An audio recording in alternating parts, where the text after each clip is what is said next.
ಅಧಿಕಾರಕ್ಕೆ ಬಂದಂಥ ಕಾಂಗ್ರೆಸ್ ಸರ್ಕಾರ ಎಲ್ಲ ಒಂದು ಕಡೆ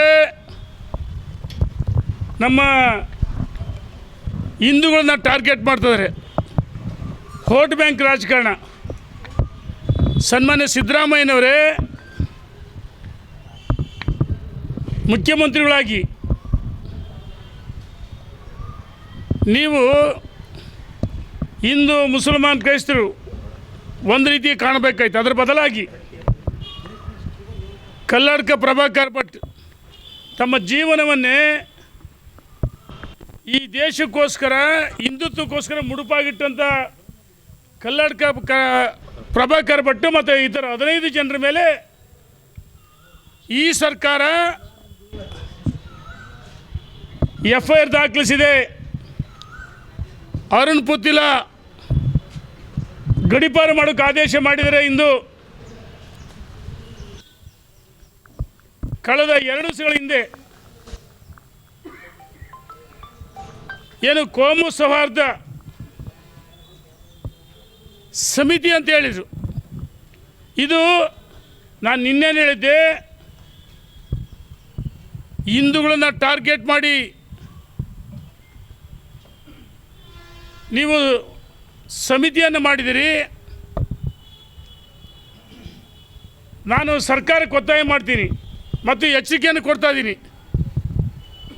ಪಾಕಿಸ್ತಾನ್ ಜಿಂದಾಬಾದ್ ಅಂದವ್ರನ್ನ ಎಷ್ಟು ಜನರು ಬಂಧಿಸಿದ್ರಿ? ವಿಧಾನಸೌಧ 3ನೇ ಮಾಡಿಯಲ್ಲಿ ನಾಸಿರುದ್ದೀನ್ ಶಾ ರಾಜ್ಯಸಭಾ ಸದಸ್ಯ ಆದಾಗ ಕೆಲವು ದೇಶದ್ರೋಹಿಗಳು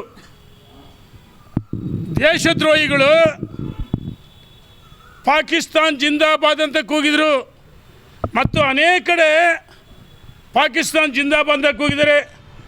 ಹಿಂದೂಗಳನ್ನು ನಿರಂತರವಾಗಿ ಟಾರ್ಗೆಟ್ ಮಾಡಿ ಹತ್ಯೆ ಮಾಡಿದರೆ.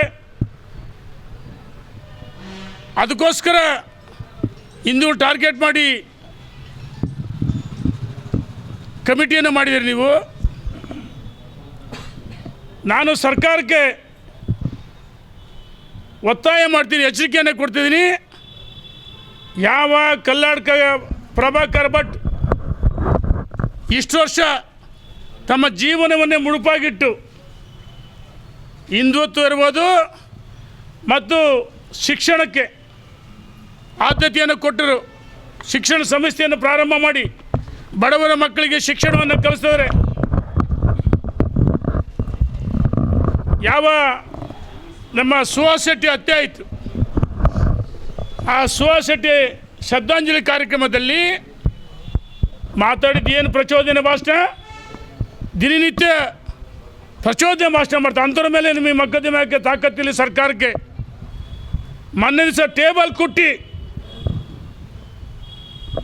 ಸುಹಾಸ್ ಶೆಟ್ಟಿ ಹತ್ಯೆ ಆದಾಗ ಇದೇ ಸರ್ಕಾರ ವಿರುದ್ಧವಾಗಿ ಮತ್ತು ಮೊನ್ನೆ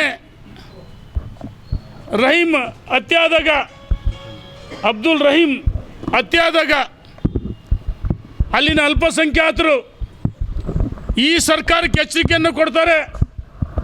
ಅವ್ರ ಮೇಲೆ ಕೇಸ್ ಹಾಕೋಕ್ಕೆ ನಿಮಗೆ ತಾಕತ್ತಿಲ್ಲ ಅಂದರೆ ವೋಟ್ ಬ್ಯಾಂಕ್ ರಾಜಕಾರಣನ.